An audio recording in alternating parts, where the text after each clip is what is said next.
Hi నమస్తే. Welcome to my channel Nagendra Vepuri. ఈరోజు చాలా ఇంట్రెస్టింగ్ ఐటెంతో వచ్చాను. గెలుపు రాగానే బలుపు వద్దు, గెలుపును నిలుపుకుంటేనే ముద్దు అనేది థంబ్నెయిల్ చూశారు కదా. సో ఏమిటంటే దీన్ని ప్రత్యేకత, మనందరూ జీవితంలో గెలవడానికి అనేక మంది అహర్నిశలు శ్రమిస్తారు. అందులో కొందరే సక్సెస్ సాధించగలుగుతారు, అనేక మంది పరాజితులవుతారు. అయితే ఈ పరాజయాన్ని పాఠంగా స్వీకరించి తద్వారా నేర్చుకున్న మెళకువలతో మరింతగా మళ్ళీ ప్రయత్నించి విజయం సాధిస్తారు కొంతమంది. పరాజయంతో కృంగిపోయి ప్రయత్నాలను ఆపేసి ఉన్నదాంతో సరిపెట్టుకుని అనామకులా బ్రతికేవారు మరికొందరు. గెలుపు అనేది నిరంతర ప్రక్రియ. ఒకదాన్ని గెలిస్తే ఆపై గెలవడానికి మరో లక్ష్యం సిద్ధంగా ఉంటుంది విజేతలకి. అందుకే అంటారు, success is not a destination, it is the journey. చాలు అనుకుని సంతృప్తి పడేవారికి లభించేది పరిమితమైన విజయమే. అలా కాదనుకుని కొత్త లక్ష్యాలను ఏర్పరచుకుంటూ ముందుకు సాగే వారికి లభించే విజయం అపరిమితం. ఒక వ్యవసాయదారుడు తన పొలం నుండి లభించే ఫలసాయాన్ని ప్రతి సంవత్సరం పెంచుకుంటూ పోవాలని ప్రయత్నిస్తుంటాడు. కొత్త వంగడాలకై పరిశోధన సాగిస్తాడు. అలాగే ఓ వ్యాపారి తన వ్యాపారంలో తొలి విజయం సాధించి గొప్ప లాభం చూరగొన్నప్పటికీ సంతృప్తి చెందకుండా దాన్ని విస్తరింపజేస్తూ పోతాడు. ఇలా విజేతలు తమ కథలు అనేక రకాలుగా ఉంటాయన్నమాట. ఈరోజు మనం చెప్పుకునే అంశాలు కొంత ప్రత్యేకతను కలిగి ఉన్నాయి. థంబ్నెయిల్లో సూచించినట్లు గెలుపు రాగానే బలుపుతో మూర్ఖంగా ప్రవర్తించి వచ్చిన దాన్ని పోగొట్టుకునే దాన్ని ఒక కథ అయితే, గెలిచిన దాన్ని నిలుపుకొని సంతృప్తితో సంతోషంతో జీవించేవాని కథ మరొకటి.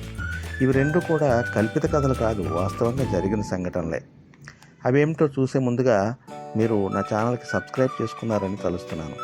ఇటువంటి అనేక ఆసక్తికర అంశాలతో ప్రతిరోజు నా నుండి వచ్చే వీడియోలకు మీకు చేరడానికి కానీ ఈ ఛానల్ని సబ్స్క్రైబ్ చేసుకోవాల్సిందిగా కోరుతున్నాను.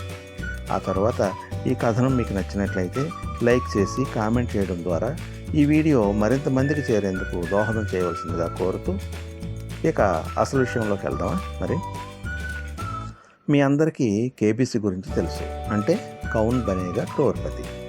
ఇది సోనీ టీవీలో వచ్చేది. అమితాబ్ బచ్చన్ నిర్వహణలో ఆబాల గోపాలాన్ని అలరిస్తూ ఉండే ఒక ఇంటలెక్చువల్ షో అన్నమాట. ఇది ఎంతోమంది కొంత ధనాన్ని ఆర్జించారు ఈ షో ద్వారా.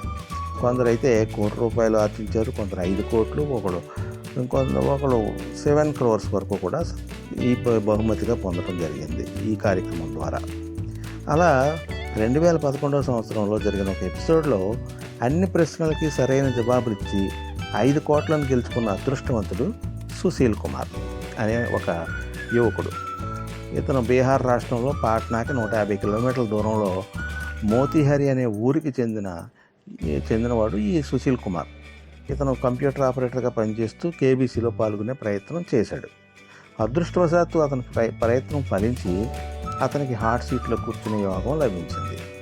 ఆపై చాలా తెలివిగా జవాబులు చెబుతూ గరిష్టంగా ఉన్న ప్రైజ్ మనీ 5 కోట్లని గెలుపొందిన విజేతగా రావడంతో దేశమంతా అతని పేరు మారుమోగింది.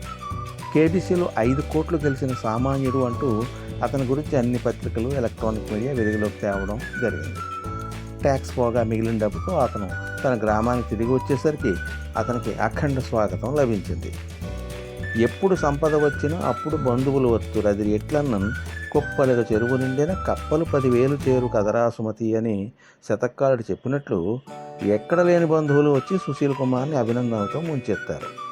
అంతేకాకుండా అతనున్న జిల్లాలోని అనేక సాంస్కృతిక సంస్థల వారు కూడా అతని మిత్రుల జాబితాలో చేరిపోయి అతన్ని వివిధ కార్యక్రమాలకి గెస్ట్గా ఆహ్వానించడం మొదలుపెట్టారు. సన్మానాలు చేసేవారు. ఆనక తమ సంస్థ వృద్ధి కోసం విరాళాలు కోరితే చేతికి ఎముక లేనట్లుగా తనకి అయాచితంగా లభించిన సంపదని అడిగిన వారికి అడగని వారికి కూడా దాన ధర్మాలు చేస్తూ పంచిపెడుతూ ఉండేవాడు ఈ సుశీల్ కుమార్. అతని బంధుమిత్రులు సరి తమ కష్ట నష్టాలు ఏకరువు పెడుతుంటే అతని జాలిగుండతో సంపద కూడా క్రమేపీ కరిగిపోసాగింది. అయినా అంత త్వరగా అయిపోదుగా. తన డబ్బుని ఎలా సద్వినియోగం చేయాలో, ఎలా పెట్టుబడులు పెట్టి వృద్ధి చేసుకోవాలో, ఎలా భద్రపరుచుకోవాలో తెలియక తాను ధనవంతుడైతే అనే మైకంలో పడి పనికిరాని ఫ్రెండ్స్ సలహాలను పాటించడం, వారి ప్రోద్బలంతో ఢిల్లీ నగరానికి పోయి కొన్నాళ్ళు విలాసంగా గడపడం, కొత్తగా కొన్ని కొత్త అలవాట్లు, తాగుడు మొదలైన వాటిని చేసుకోవడంతో పాటు తనని కంట్రోల్ చేయదలిచిన తన భార్య మాటలు వినకుండా ఆమెతో గొడవలెట్టుకోవడం ఇత్యాది పనులతో కొంతకాలం గడిచేసరికి అతనికి అప్పనంగా వచ్చిన సంపద అంతా హరించుకుపోవడంతో అప్పటి వరకు అతన్ని ఇంద్రుడు, చంద్రుడు, దానకర్ణుడు అని పొగిడి ప్రయోజనాలు పొందిన వారంతా క్రమంగా దూరం జరిగి చివరికి ఎవరి దారిన వాళ్ళు పోయారు. అంతేనా, అతను చూసి వీరనాగన్నని నవ్వుకున్నారు. అతనితో మాట్లాడడమే మానేశారు. ఇంత జరిగి కనువిప్పు కలిగేసరికి అతనికి మిగిలింది ఏమిటంటే అనారోగ్యం, భార్యతో విభేదాలు, మానసిక అశాంతి, అవమానాలు. చివరికి అతను కొన్నాళ్ళు పాలు కూడా అమ్మాడు. ఆ తర్వాత ఒక టీచర్గా ఉద్యోగం చూసుకుని ఇప్పుడు బ్రతుకుని భారంగా గడుపుతూ ఉన్నాడు.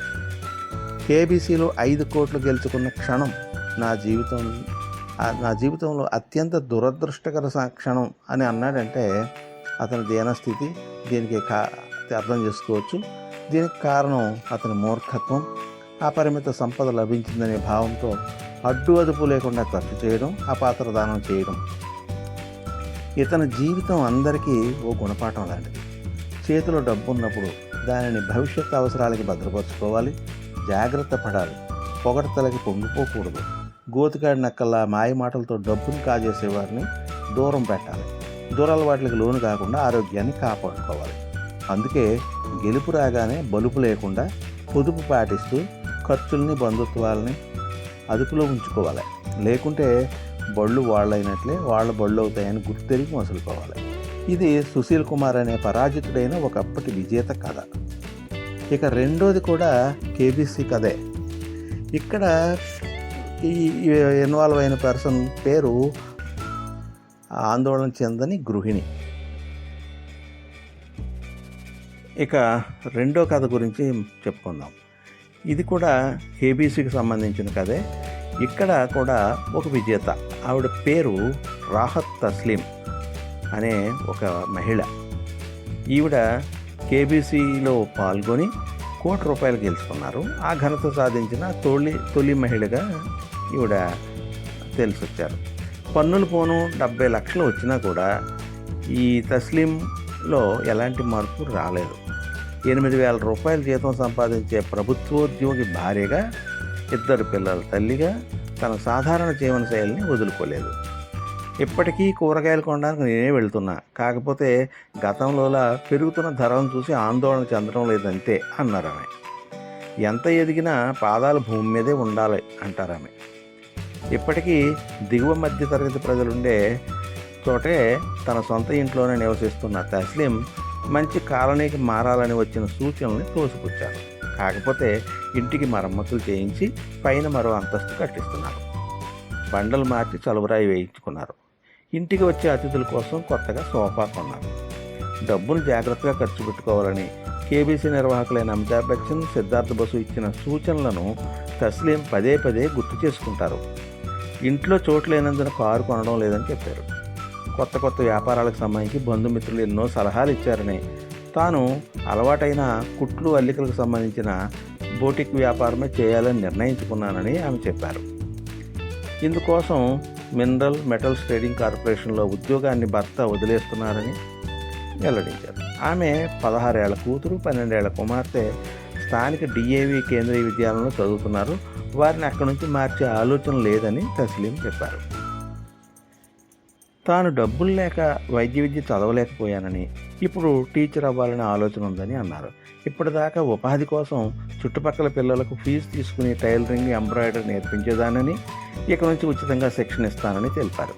కేబీసీ విజయం తర్వాత ఈ రాహత్కు 3 వాణిజ్య ప్రకటనల అవకాశాలు వచ్చాయి, కానీ ఆమె వాటిని తిరస్కరించారు. సో ఈవిడ కథ ద్వారా మనకు తెలిసేది ఏమిటంటే, ఈవిడ ₹1 కోటి గెలిచినా కూడా ఆ అతిశయం లేకుండా తన యొక్క స్థాయిని మరవకుండా ఆవిడ సామాన్య జీవితం గడుపుతూ ఆ వచ్చిన డబ్బుని సద్వినియోగం చేసుకుంటూ సంతృప్తితో ఆనందంగా జీవిస్తూ ఉందని. సో ఇలా ఉండాలని ఈవిడ ద్వారా మనకు తెలుస్తుంది. సో ఈ విధంగా కోట్లు సంపాదించడమే కాదు, వాటిని ఏ విధంగా మనం సద్వినియోగం చేసుకోవాలి, ఏ విధంగా సంతృప్తిగా ఆనందంగా జీవించాలి అనే విషయాల్ని, ఒకవేళ వాటిని దుర్వినియోగం చేసి సరిగా క్రమపద్ధతిగా లేకపోతే ఏ విధమైన కష్ట నష్టాలు అనుభవించాల్సి వస్తుంది అనేది ఈ 2 కథల వల్ల మనకు తెలుస్తూ ఉంది. ఓకే, ఇది నచ్చినట్లయితే మీరు ఈ ఛానల్కి ఒకసారి సబ్స్క్రైబ్ చేసుకుని మీ ఫ్రెండ్స్కి కూడా షేర్ చేయవలసిందిగా, ఇది లైక్ చేసి కామెంట్ చేయవలసిందిగా మరి కోరుతూ, ఇటువంటి మరిన్ని ఆసక్తికరమైన స్ఫూర్తిదాయకమైన కథనాలతో మరిన్ని మంచి వీడియోలు చేసేందుకు నన్ను ప్రోత్సహించవలసిందిగా కోరుకుంటూ మీ నాగేంద్ర వేపూరి. ధన్యవాదాలు.